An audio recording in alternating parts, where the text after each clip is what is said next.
Elle a fait du lien entre le corps et l'esprit sa mission. Elle l'a concrétisé à travers des retraites qui vous promettent une véritable transformation. Tombé Camara est la créatrice d'Essensio pour nous parler de cette approche holistique et du bien-être.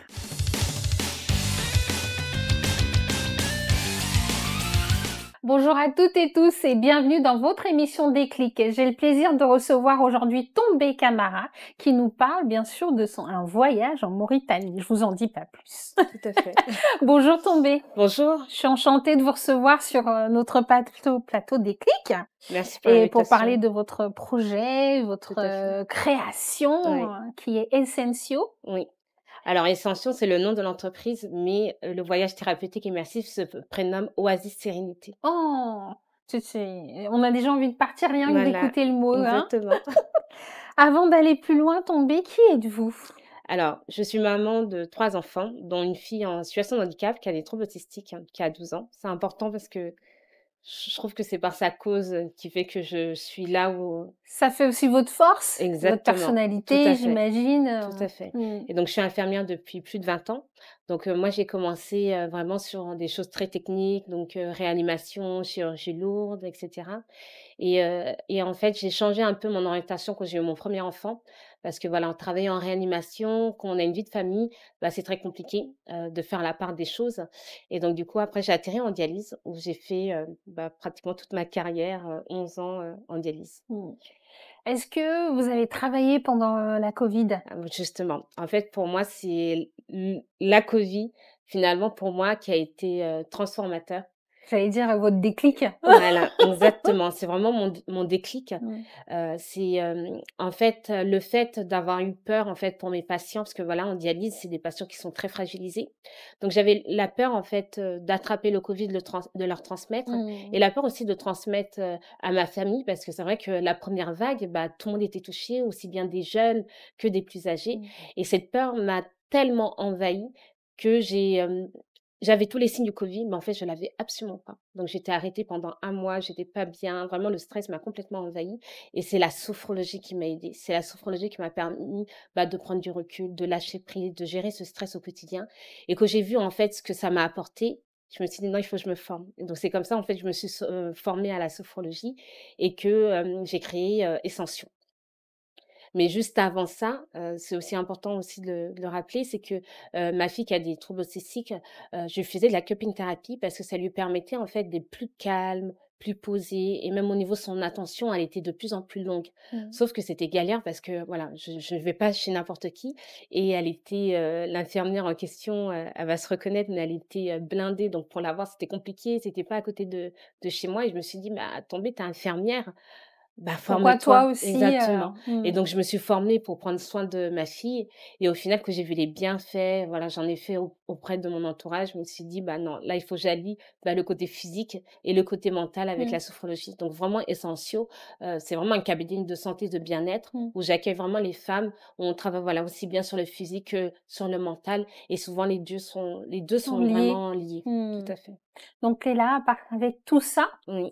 vous vous dites: «Il faut que parce que vous êtes toujours, on le rappelle, vous êtes toujours infirmière? Oui, Vous mais je travaillez en travaille parallèle? plus. Vous Je travaillez travaille plus. plus? Non, ouais. D'accord. Je travaille plus en tant qu'infirmière depuis 2 ans par rapport à ma fille, parce que du coup, la prise en charge était complètement, était difficile en fait et donc du coup, moins de prise en charge parce qu'en France, l'handicap, c'est très compliqué, pour avoir des places et donc du coup, j'arrivais plus à gérer mon métier d'infirmière, le cabinet et ma fille. Il y avait un moment, il fallait faire un choix qui était difficile, parce que on m'a poussée sur mes retranchements.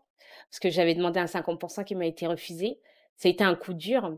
En fait, ils ont pas le droit de le refuser, mais le service peut le refuser. Et lorsque, au bout de 11 ans, la dialyse est tellement spécifique, j'allais pas aller au placard quelque part parce que souvent c'est des petits, services où, Oui, voilà. en fait, on va vous pousser sans vraiment vous le dire. C'est Exactement. une manière de Exactement. Et vous là, faire j'ai dit, comprendre. non, je prends à 100% en fait. Donc j'ai pris, le congé à 100% et donc depuis, voilà, je travaille plus en tant qu'infirmière. Je travaille encore, à mon cabinet et En en parallèle, parallèle, donc voilà. l'entrepreneuriat. Voilà, tout à fait. En tout cas, vous êtes très courageuse parce que Merci. c'est pas évident.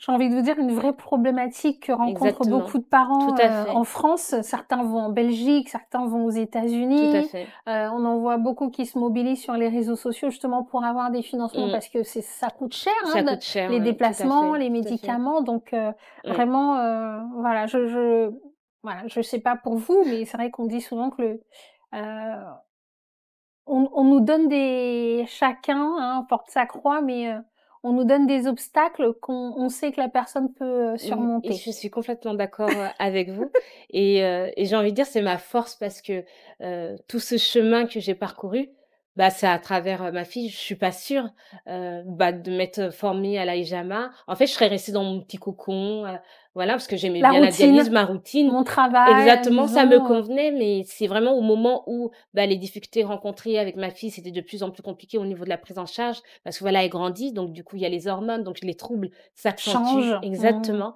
Donc là, voilà, on mmh, nous dit: «Ben non, on peut pas la garder» et cetera, donc mmh. c'est très compliqué et là, bah, il y a des choix à faire. C'est vrai que c'est brutal, mais en fin de compte, ils m'ont rendu service. Avec du recul, Elle ils vous a m'ont sauvé rendu d'une autre exactement, manière. Et puis tout bon, à fait. faut quand même le dire, on est en France, on a de l'aide, on Oui, peut tout faire des choses que si vous exactement, étiez tout à fait. peut-être en Afrique, ça aurait été peut-être plus Plus compliqué. compliqué, tout à fait, tout Et à fait. peut-être très mal compris ou même pas découvert Tout à fait. Mais ça la évolue. problématique. Mais oui, L'handicap évolue, mmh, en Afrique. faut Ouais, donner notre image et tout à fait. aider aussi Mmh. justement les parents parce que je pense qu'en Afrique, c'est beaucoup le la méconnaissance, en C'est fait, la hein. méconnaissance, mais sincèrement, en fait, des fois aussi, on a beaucoup d'a priori en pensant qu'en Afrique, il y a rien Mmh. et j'ai été récemment au congrès de l'autisme à Oujda, congrès de l'autisme d'Afrique Mais et c l'autisme, c'est un des, j'ai envie de vous dire, un handicap qui a pris de l'ampleur oui, sur le continent. je pense, Parce que, oui. moi, j'ai eu la chance aussi de suivre, une famille, je pense aux parents de Loïc, qui ont créé une association ici, ils sont au Cameroun, Oui. mais je sais que ils se battent Ouais, oui, énormément oui, pour bah, leur ils étaient fils là, les et Camerounais étaient là au congrès, il y avait, des Sénégalais, bah, là, c'était au Maroc, donc même au Maroc, voilà, ils ont construit une belle structure. Voilà, les choses se mmh, bougent. Donc et même moi qui a le projet, bah, de retourner en Mauritanie, bah, c'est rassurant de se dire, voilà, que, voilà, je il y suis a pas seule, il y exactement, a exactement, il y a de la vous êtes pas sensibilisation. seule. C'est pas parfait, mais l'avantage en Afrique, c'est qu'on a l'espace.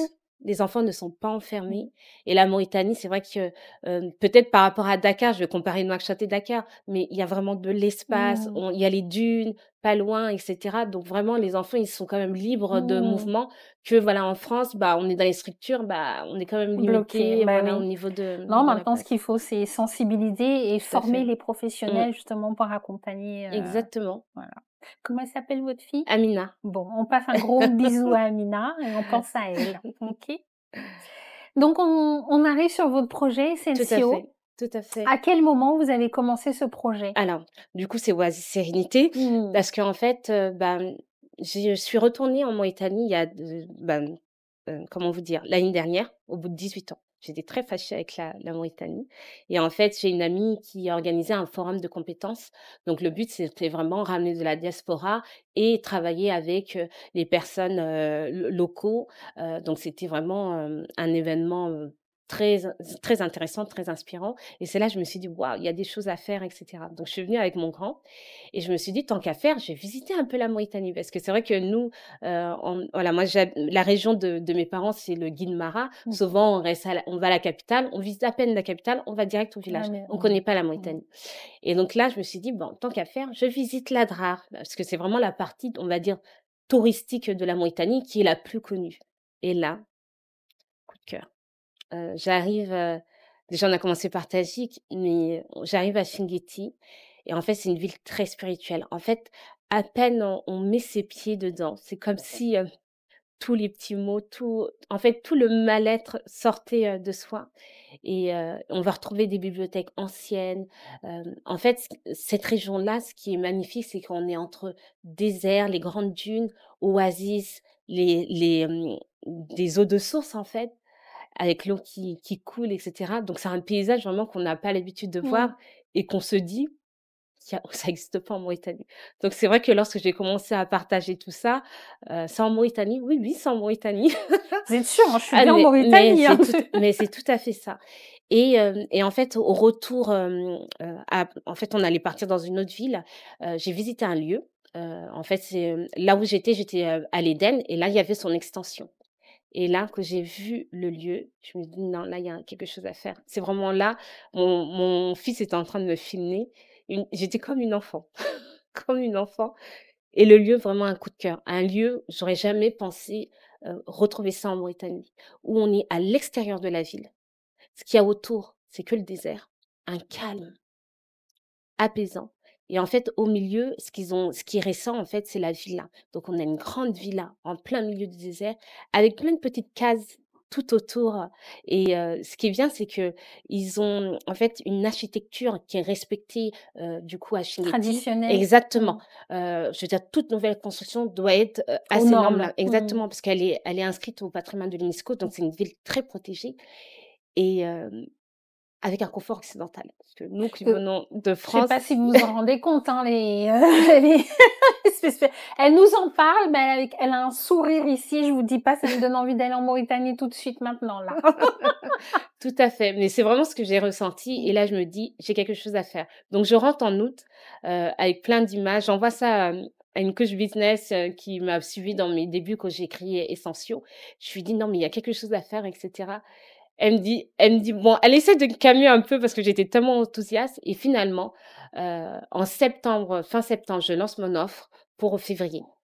Donc février, je lance la première édition de Oasis Sérénité, donc le Mais voyage quand thérapeutique quand vous immersif. dites, il y avait quelque chose à faire, vous Oui, aviez tout de suite une idée ah oui, de ce voyage, ah oui, oui, oui, d'accord. ah oui, C'était le voyage. ah c'était Il le y avait pas voyage. encore de dire, on va, je Non, sais pas moi, proposer des excursions, un n massage. non, C'était dur, non, en il fait, faut, je l'avais déjà en tête parce mmh, que moi-même j'ai vécu une retraite bien-être au Maroc au mois de mai, de l'année dernière et donc du coup ça m'a fait énormément du bien. En fait, j'ai vu, le fait d'être dans un lieu, magnifique, on était en montagne, on était à, la vallée d'Ourika, c'était vraiment voilà, déconcertant. Elle avait privatisé tout le lieu. Donc déjà je savais ce que c'était une retraite bien-être et mmh. j'ai vu ce que ça m'a apporté.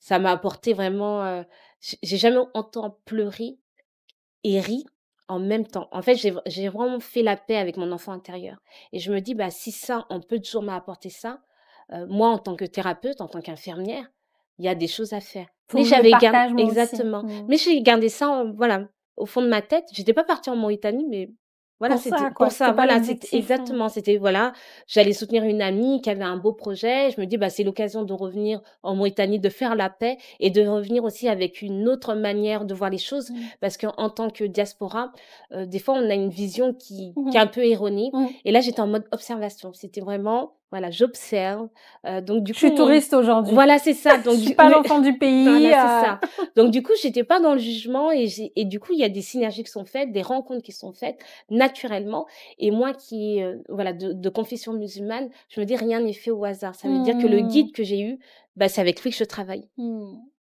C'est mon binôme de choc et à chaque fois, je lui dis: «Il y a que toi, de toute façon, qui aurait pu me supporter tellement je suis exigeante» et qu'il arrive, en fait, à me canaliser. Donc on fait vraiment un duo de pair et lui, il gère vraiment toute la partie logistique, la location des 4x4, vraiment les excursions et cetera. Parce que voilà, il est une agence de voyage et donc j'aurais pas pu tomber mieux. C'est la bonne Mais combinaison. exactement. Mmh. Donc et en fait et même mes autres partenaires, bah, tout s'est fait, naturellement. Mmh. Moi, je dis: «C'est Dieu qui me les a envoyés». Comme la prof de yoga sa page s'affiche, Mmh. par hasard, sur mon Instagram, comme quoi il y a pas d'hasard et c'est une Française qui vit en Mauritanie. Donc c'était, ma prof, de yoga et que ça s'est hyper bien passé. Mais là, pour la deuxième édition, ça sera un peu différent. Alors, on va reprendre au début. C'est quoi concrètement ce concept? C'est-à-dire qu'aujourd'hui, vous proposez, pendant une semaine, je vous propose ça à la carte, venir découvrir la Mauritanie à tel endroit, faire ci, faire ça, et vous allez chercher les gens Alors ici? non, Comment ça se alors passe? en fait, ce voyage thérapeutique immersif, elle s'adresse à toute femme. désireuses de faire une pause dans sa vie quotidienne. Donc ça peut être une fille qui vient de France, parce que c'est 100% féminin, j'insiste, mais Désolée les hommes, voilà, hein. pour l'instant, en tout cas, c'est pour l'instant parce que il y a d'autres synergies qui sont en train de se construire aussi derrière. Et donc, elles peuvent venir de l'Afrique, je veux dire de toute l'Afrique. Là, pour la première édition, il y avait une Belge, une Marseillaise. Voilà, elles viennent un peu de partout. Alors, comment Mais elles sont au courant? Comment elles se mettent en alors, du coup, contact avec vous? alors, la plupart, c'est soit du bouche à oreille, soit sur Instagram, soit sur LinkedIn. C'est comme ça mon découverte. Il y a une personne, on se connaît parce que je suis adhérente à l'association Femmes Chefs d'entreprise. Et donc, la présidente du 94 m'avait demandé d'animer Un un atelier. atelier sur la gestion de stress. Donc, du coup, voilà, j'anime l'atelier et à la fin, au niveau de la visualisation, je les embarque à Shingeki. Mais vraiment comme ça, je me dis, ça va être sympa et tout. Et c'est comme ça qu'il y en a une que Parce j'ai que closée. vous êtes pas une agence de voyage. Exactement, Vous n'avez tout pas à de fait. vitrine, Exactement, de boutique tout à qui fait. vous permettrait Non, d'accueillir un ouais, public. exactement. Et donc, c'est comme ça que voilà, que j'ai des closés sans même avoir eu Aller l'intention. démarcher. Voilà, exactement. Et là, elle me dit, je viens. Et en fait, c'est une personne qui a l'habitude de faire tous les déserts d'Afrique. Et donc, la Mauritanie, au départ, elle n'était pas en confiance parce que la Mauritanie, les gens ne connaissent pas. En fait, depuis que le Paris-Dakar s'est arrêté, le tourisme, il s'est un peu effondré. Et c'est que là, c'est en train de repartir de plus Et puis, belle. il faut le dire, vous êtes Et un peu placé discret quand même. Vous oui, êtes tout à fait. pas... Souvent, on me voit, on me dit, je suis sénégalaise, je suis malienne, etc. Non, je suis 100% mauritanienne. Elle le revendique. Je le Attention, revendique. Malgré, voilà, je suis d'ethnie soninké, donc c'est toute l'Afrique de l'Est. Ah, les voilà, soninké, oh là là. Ils sont partout. Bah oui, voilà. Non, c'est un peuple qui a beaucoup immigré. Donc voilà, on va la retrouver dans toute l'Afrique, hein. Donc, mais c'est vrai que finalement, mes clientes, les participantes, elles sont à l'image des femmes que je reçois au cabinet. Parce que voilà, je consulte à Saint-Maur-des-Fossés dans le 94. Donc, j'ai vraiment tout type de femmes de tout horizon. Parce que voilà, je m'adresse pas à une communauté, je m'adresse vraiment à des Oui, femmes. mais là, au cabinet, c'est plus la sophrologie. La Ce que vous faites sophrologie donc et la beaucoup. cupping thérapie. Et je me déplace également en entreprise pour la gestion du stress, pour la charge mentale, etc. Et je peux aussi me déplacer en association. Donc vraiment, j'ai un peu de tout au cabinet. Mais par exemple, pour cette édition-là en février, j'avais une fille du cabinet. Donc, en fait, grâce au cabinet, ça vous permet aussi Tout à d'avoir fait. ce lien, cette liaison que vous Exactement. pouvez faire Tout avec à fait. vos retraites. Tout à fait. Ça dépasse plus de 15 jours, ces retraites, ou pas encore? Non. Et c'est pas le but. Déjà, le fait que ça soit un groupe de femmes, faut pas que ça dure trop longtemps. En fait, finalement, il y a pas besoin de beaucoup de temps parce qu'il y a tellement chez nous, on dit une baraka. En fait, le temps, il est tellement Précieux. plus lent. Mais moi, j'étais même La baraka, c'est étonnée. la chance, hein, Voilà, pour ceux c'est qui ça, comprennent pas. exactement. Et j'étais même étonnée d'avoir pu tenir tout le programme que j'ai organisé parce que c'est vraiment un programme qui est assez conséquent, qui peut être assez lourd au départ et on a eu le temps de tout faire. Mais j'ai rajouté quand même une journée pour la 2e édition parce qu'il y a besoin quand même de moments où on ne fait rien pour vraiment redescendre et pouvoir écrire. Donc, il y a une partie Ouais, écriture, exactement. thérapeutique. Et tout à fait, tout à fait. Est-ce qu'on peut en savoir un peu plus sur le programme? Exactement. Alors en fait, le but en fait de ce voyage, on est vraiment dans le 360. On travaille en fait le corps physique, le cœur et tout ce qui est mental. Parce qu'en fait, un être humain quelque part, c'est ces 3 dimensions-là. Et il y a aussi le côté spirituel qu'il faut pas oublier, quelle que soit la religion, quelles que soient nos croyances. Si on veut lâcher prise et ne pas être perfectionniste, il faut pouvoir se dire, il y a quelqu'un au-dessus qui gère ça, en fait. Il y a une part qu'on ne contrôle pas et donc c'est vraiment important, d'apprendre à lâcher prise. Donc vraiment moi, mon but, en fait, de mon intervention parce que voilà, je suis l'organisatrice, mais j'interviens auprès, voilà, de ce groupe de femmes et vraiment on travaille vraiment, l'estime de soi, la confiance en soi. Mais avant ça, on enlève toutes les croyances limitantes. On apprend à mieux communiquer. On apprend, en fait, à avoir un autre mode de pensée. Parce que souvent, dans les conflits, dans les relations, ça part toujours d'une circonstance qui est au départ complètement banale, et on arrive à des dégâts. Et lorsqu'on prend conscience qu'on est parti de si peu, on se dit, mais qu'est-ce qui s'est passé? Bah, souvent, on se fait un film, hein, clairement. On se fait un film, on s'invente une vie. Et en fait, ce que je veux aussi passer comme message, c'est que lorsque on est dans notre tête, qu'on s'imagine un scénario, c'est comme si ça se faisait devant nous. En fait, le cerveau ne fait pas la différence entre ce qui est vrai et faux. Conscient et l'inconscient. Exactement. Donc, c'est vraiment important, bah, voilà, d'apprendre à déconstruire ces pensées-là, à apprendre à prendre du recul et pas répondre de suite. On a tendance à répondre au taquet. Là, demi-seconde. Ça, c'est l'expression qui dit: «Il faut tourner sa langue 7 fois Tout à avant de fait. parler», donc c'est une Exactement. manière de dire: je Tout à fait, réfléchis, je tout prends le à temps fait. de Mais réfléchir. c'est tout à fait ça.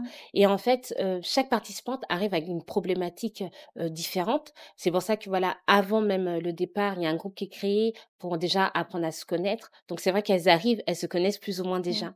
Et donc, en fait, malgré que ça soit quelque chose de groupe, il y a quand même de l'individuel où voilà, chacune c'est pour ça que je veux pas que ça soit, quelque chose, où, c'est un grand groupe et cetera. Non, c'est 10-15 personnes maximum.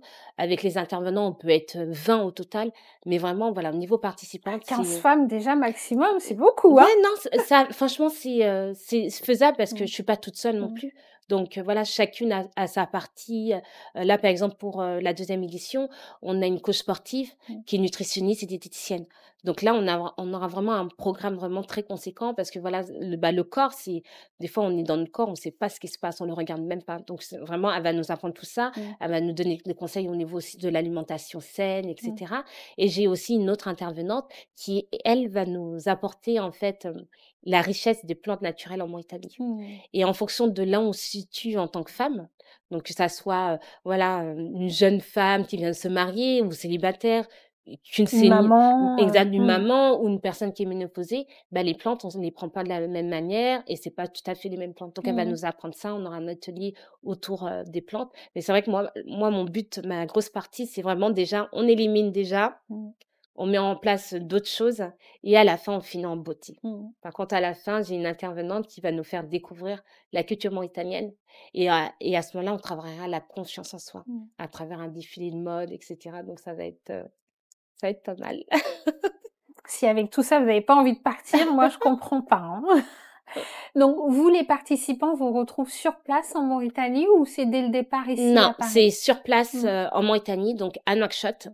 Donc c'est, en fait, voilà, je suis partenaire avec, une villa, une auberge. Donc le point de rendez-vous, c'est à la Villa 4, donc c'est derrière l'ambassade de France. En fait, c'est plus simple parce que cette villa est au milieu de la capitale et voilà, tout est pris en charge, voilà, que ça soit les transports locaux, l'hébergement, le repas, les Dès immersions, l'arrivée, dès à l'arrivée. l'aéroport, Non, pas dès l'arrivée de l'aéroport parce qu'il faut arriver quand même la veille, parce que mmh, souvent les vols, c'est des vols qui arrivent très tard. Sauf Air France où ça arrive dans la journée, mmh. mais voilà, c'est un autre budget, faut être, réaliste et donc du coup, c'est pour ça que j'ai proposé aussi un partenaire avec cette auberge pour celles qui viennent pas de la Mauritanie, bah, qu'elles puissent, voilà, passer la nuit, à cette auberge-là et comme ça, dès le matin, samedi à Vous vous 6h30, retrouvez tous, voilà, on se retrouve tous au point de rendez-vous mmh. pour un départ à Chinguetti.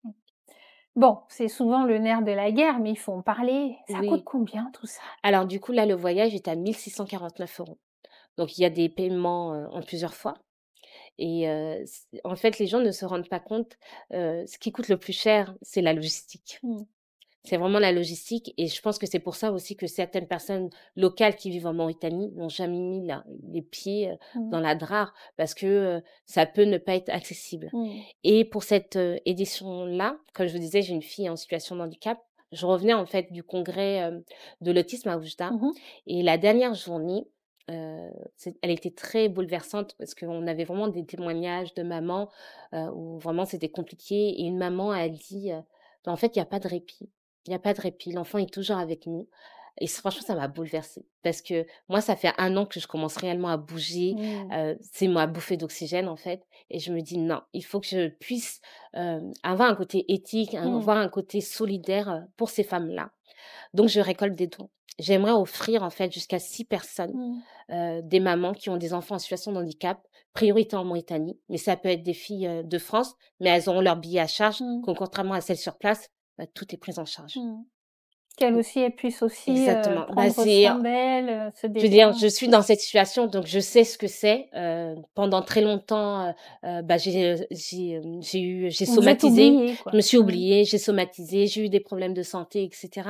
Et du moment où le Covid aussi m'a rappelé l'importance de prendre soin de soi, l'importance d'être à l'écoute de soi au quotidien, je me dis, si je peux donner une petite bouffée d'oxygène à ces femmes-là, parce que voilà, j'en ai bénéficié, je sais ce que ça peut procurer. Elles vont revenir mieux Mmh. pour s'occuper de leurs gamins. Mmh. Donc, je trouvais ça, voilà, c'était important pour moi d'allier le côté business parce que Mmh. voilà, c'est mon activité. Je suis pas une association. Voilà, c'est mon travail c'est une passion, hein. Mmh. Je le considère même pas comme un travail, mais Mmh. voilà, ça reste quand même une entreprise. Je suis une Mmh. société, etc. Mais avec le côté solidaire. Mmh. Donc voilà, pour toutes les personnes qui veulent faire un don, N'hésite pas voilà, à exactement. leur dire en face caméra ici. Exactement. Donc, toutes les personnes, voilà, qui souhaitent faire un don, vous avez la possibilité de faire un virement bancaire, un PayPal, un Banquili pour ceux qui sont à Nouakchott, pour aider vraiment ces femmes à bénéficier de cette retraite, qui est, je sais, en fait, c'est un investissement personnel Mmh. et financier. Mais Mm, c'est mm. pour avoir un En fait, retour quand le même retour, sincèrement, positif, donc euh, comme je dis souvent, c'est mes clientes qui en parlent le mieux. mmh. Et là, dernièrement, une de mes clientes, parce que voilà, comme je vous ai dit, on travaille déjà avant le départ. Et il y en a une qui m'a beaucoup touchée parce que la dernière fois qu'elle est venue en Mauritanie, c'était pour le décès de son père et de sa mère. Ses parents sont décédés en espace de quelques jours. Mmh. Et donc, du coup, c'est revenir et réaffronter le deuil qu'elle n'avait toujours pas fait. Donc, Mmh. déjà, elle angoissait au départ, parce que c'est la première fois aussi qu'elle voyageait seule, Mmh. donc beaucoup de pleurs, etc. Donc, je lui ai proposé, en fait, un outil d'écrire, en fait, ses ressentis, etc. Et elle me les a partagés tout récemment. Et je les ai publiés avec son accord, parce que j'ai trouvé ces mots tellement touchants, Mmh. tellement simple. Il n'y avait pas de haine, pas d'agressivité, mais elle déposait en fait tout ce qu'il y a. Tout ce qu'elle avait sur le Ouais, cœur, qu'elle n'a pas pu dire. exactement. Et lorsque je l'ai republié, elle me dit ah, merci, Tombé, tu as bien retranscrit le texte. Je dis ah non, C'est toi. c'est toi. Exactement. C'est le fait en fait de se relire comme ça. Certes, je l'ai mise en forme, mais Mmh. je n'ai changé aucun de tes mots. Ouais. Ce sont tes mots. Mmh. Et elle me dit waouh, parce qu'en plus ça rimait, il y avait Mmh. vraiment du sens. C'était magnifique. Je veux dire, très bouleversant. Et elle en Mmh. a repleuré, mais elle a tous les outils pour gérer. Elle m'a dit oui, j'ai fait ça, j'ai fait mes exercices de respiration, j'ai noté, etc. Donc elle, c'était la personne qui s'est le plus transformée Mmh. parce qu'elle venait de très loin. Je veux dire, même quand elle s'exprimait le premier jour, la gorge nouée, il n'y avait aucun son qui passait. C'était très, très, très compliqué. Mais Vous avec avez l'effet senti une libération, ah, quelque chose. la libération, elle s'est faite au retour du désert. Mmh. Parce que du coup, il y a une nuit dans le désert, mesdames. Et en fait, là, c'était une surprise que nous a fait notre guide. On s'arrête dans un endroit où c'est comme un lac, avec le désert autour, les palmiers. Et Il n'y a donc, pas de chameau, non, rien. pas de dromadaire, rien. Mais vraiment un lieu très intimiste. Mmh. Et donc, du coup, toute la partie logistique, ils nous laissent. On avait vraiment le coin entre femmes, voilà, pour celles qui se sont dévoilées, voilà. C'était vraiment, on était en mode... Avec le thé ou pas? Est-ce qu'on Ah, avait le droit au thé! thé? Ah, mais bien sûr! Ah bah oui, bien Bien sûr. sûr! Là, ça, en Mauritanie, on goûte pas le thé. C'est la base. C'est la base. C'est la base. Ça, on le goûte tout au long du séjour, hein, Mmh. vraiment. En fait, ce qui est bien, c'est que là, pour une fois, c'est les hommes qui sont à notre disposition. C'est 100% femmes, mais la logistique, c'est que des C'est hommes. pas moi qui l'ai dit. Et là, vraiment, là, vraiment, c'est pas mal parce que, en fait, ils ont l'habitude de recevoir. Et en Mauritanie, vraiment, la convivialité, la bienveillance, ils ont une manière de recevoir qui est tellement, euh, moi, C'est l'hospitalité mauritanienne. mais magnifique, magnifique. En fait, j'ai jamais été reçue comme cela, que ça soit même la famille. Arrêtez, parce que je vais finir Ah, mais par vous allez... croire que c'est l'ambassade qui vous a envoyé Ah non, tomber. pas du tout. Pas du tout. Mais sincèrement, voilà, je fais partie de la famille du guide. Ils m'ont reçue comme leur fille. C'est vraiment... Une touriste. ouais, ah ouais. Non, mais j'ai même pas senti que j'étais une touriste. Je faisais partie de la famille. Et toute l'équipe était comme ça avec toutes les participantes. Donc vraiment, on s'est pas senti mal à l'aise ou autre, malgré que voilà, parce qu'on peut se dire, bah, c'est 100% féminin, mais il y a des hommes. Voilà. Il y a eu des appréhensions par rapport à ça. Parce que voilà, il y a pas des, je veux dire, c'est rare de voir des femmes, voilà, conduire des 4x4, pouvoir s'orienter dans le désert, etc. C'est le métier d'un homme en Mauritanie. Donc forcément, toute la partie logistique, ce sont des hommes. Pour pouvoir monter des tentes en plein désert, etc. Il y a besoin de bras. Donc là, il y a un moment où, même si on veut faire quelque chose de 100% féminin, on a besoin d'hommes pour nous aider. Voilà, toute la partie logistique, c'est pas moi qui la gère, c'est mon binôme de choc qui est là pour nous, qui est là pour que vraiment s'assurer que tout va bien. Il est vraiment à notre disposition et c'est vraiment. Elle est très contente de travailler avec vous, voilà, monsieur. Si vous nous entendez. Comment il s'appelle? Mohamed Lamine. Mohamed Lamine. Ah, les Lamines. L'émission arrive à sa fin, Tombé. Cette retraite, c'est une fois par an? Alors, 2 fois. Alors, l'objectif, c'est 2 fois. Donc, la première édition, c'était en février. La deuxième, c'est en octobre. Pour l'année prochaine, justement, l'association Femmes Chefs d'entreprise aimerait que je privatise le lieu que pour les adhérentes. Donc ça, c'est un beau projet. Dépêchez-vous d'aller adhérer. Mais exactement, pour celles voilà, qui ont une entreprise immatriculée dans le 94, vraiment, c'est vraiment une association où il y a beaucoup de sororité, beaucoup de bienveillance, de solidarité. Donc, ils ne prennent pas les autres femmes, les autres départements? En fait, le FCE, c'est dans tous les départements. Donc, et ce voyage sera ouvert à toutes les FCE, même de la France, parce que c'est une association qui est mondiale. Donc voilà, toutes les personnes qui sont adhérentes, peu importe le département, ça sera ouvert, on va communiquer dessus par rapport à ce voyage. Et en octobre, ça sera toujours à peu près à la même période pendant les vacances de la Toussaint. Vous pouvez commencer à cotiser, mesdames. Tout à fait, tout à fait. Et comme je dis, on a l'argent pour acheter un beau sac, pour acheter un téléphone. Ça reste du matériel, mais investir sur soi, franchement, ça n'a pas de prix. Ça n'a pas de prix. Et la santé mentale, la santé physique, j'ai envie de dire même spirituelle, c'est vraiment important en tant que femme. On a tellement de charge au quotidien qui est tellement lourde. Voilà. Moi, je n'ai pas de mal à investir sur moi. À la retraite, j'ai payé 1 500 €, plus le billet, etc. J'ai payé cash. Pourtant, j'avais la possibilité de payer en plusieurs fois, mais à ce moment-là, je savais que j'en avais besoin. Donc, des fois, il ne faut pas hésiter. Par exemple, la personne que je parlais, où vraiment sa transformation, elle était grandiose, c'était la dernière qui s'est inscrite. Pourtant, elle n'a pas des gros moyens. Elle a payé cash. Donc, j'ai envie de dire, ce n'est même pas une question d'argent, c'est une question de, au moment où vous en êtes, quel est le plus important pour vous? De rester dans votre quotidien, à somatiser, avoir des problèmes de santé. Moi, au cabinet, j'ai des personnes de plus en plus jeunes avec des problèmes hormonaux, des cancers, des problèmes digestifs, des palpitations. Rien qu'hier, j'ai eu un appel téléphonique d'une jeune fille de 22 ans qui a des crises d'angoisse. Elle ne sait même pas pourquoi elle a des crises d'angoisse. Donc, je me dis, je trouve que, voilà, moi, j'ai 40 ans, donc je suis d'une génération où on a beaucoup encaissé. Mais malgré tout, la génération d'après, elle a plus du mal à gérer les choses. Oui. Puis il y a je pense, c'est une génération où aussi avec les réseaux sociaux. Tout à fait. Il y a beaucoup de comparaisons.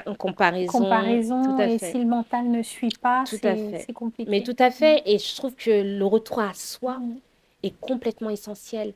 Et c'est vrai que là, on parlait du public 100% féminin, mais au moment où j'ai fait du coup la publicité, entre guillemets, pour la deuxième édition, ce sont que des hommes qui m'ont contactée.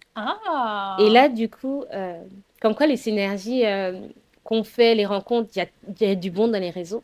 Parce que là, hier, un monsieur qui a une association m'a contactée et il y a des belles choses qui vont se créer parce que les hommes, ils ont besoin de suivi, ils ont besoin de voir de thérapeutes. Il n'y a pas beaucoup de thérapeutes hommes. Et le retour à soi, quel que soit le sexe, c'est hyper important pour des meilleures relations. Et même, j'ai envie de dire, pour une vie apaisée au quotidien. Donc voilà, il y a d'autres projets qui vont s'en découler. Ça donne déjà envie. Ouais, non, mais tout à fait, parce qu'il y a besoin. Et c'est vrai que le lieu, il est tellement magnifique qu'on pourrait même ce que je propose, il peut se décliner sur plein de choses. Ça peut être autour du business, ça peut avec toujours du bien-être. Parce que pour moi, le bien-être, même si on veut faire du business, si le mental n'est pas là, le business ne va pas suivre. Donc, c'est vraiment les deux sont vraiment liés. Et le côté immersion, parce que vraiment, la Mauritanie, ce qu'elle propose, c'est des paysages qu'on voit. Des oasis, comme Ouais, on dit. bah, c'est pour ça que je l'ai appelé Oasis Sérénité, parce que c'est vraiment ça. On est dans une oasis, dans le désert, avec plein de palmiers. Non, c'est. Comme je dis, il faut venir, faut le ressentir, parce que je peux vous le décrire en long et en travers, mais il Mais faut. vous inquiétez pas, on le ressent. On le Ah, ressent dans ce que vous dites, on le ressent dans votre envie de oui, partager et tout à de fait. donner une image de la Mm. Mauritanie peut-être moins touristique Mais c'est que ce ça, qu'on a l'habitude et de tout à voir fait, tout à fait. à la télé ou Et ailleurs. surtout aussi à ceux de la diaspora, il y a aussi un retour aussi à ses racines. Mm. C'est beaucoup ça parce que, par exemple, la première édition, il y avait une personne qui était moitié malienne, moitié mauritanienne, qui ne connaissait pas la Mauritanie. Donc, elle est partie dans la DRAR. On est revenu à la capitale, on a visité un peu la capitale et on a continué l'aventure. Bon, ça, c'est en supplément, mais il y a possibilité aussi de continuer l'aventure, voilà, d'organiser plusieurs autres programmes à la suite en fonction voilà, de moyens de chacun. On est parti en Bandarga, donc vers la route de Nouadhibou. Et là, c'est des plages à des kilomètres, des oiseaux en voie de disparition. C'est vraiment très protégé. Mais on a dormi en face de la mer. Non, mais c'était. Elle est déjà repartie, hein. En tout cas, Tout à merci fait. beaucoup, De Tombé. C'était rien. un plaisir de vous recevoir. Merci. Même si cette émission était consacrée à la Mauritanie, on va dire. Mais on vous souhaite beaucoup de bonheur Merci. dans vos projets Merci et beaucoup. peut-être qu'on se verra dans une retraite. On sait pas. Bah, la prochaine édition, il reste encore des places. C'est du Bon. 25 au 30 octobre 2025. Donc, vous êtes la bienvenue, Cynthia. Bon. Bonne continuation, Merci Tombé, beaucoup. et à très Merci. vite. Merci. Quant à nous, on se retrouve sur les réseaux sociaux, bien sûr, sur notre chaîne YouTube, Afrique 1 TV. Et quant à vous, prenez soin de vous avant de prendre soin des autres.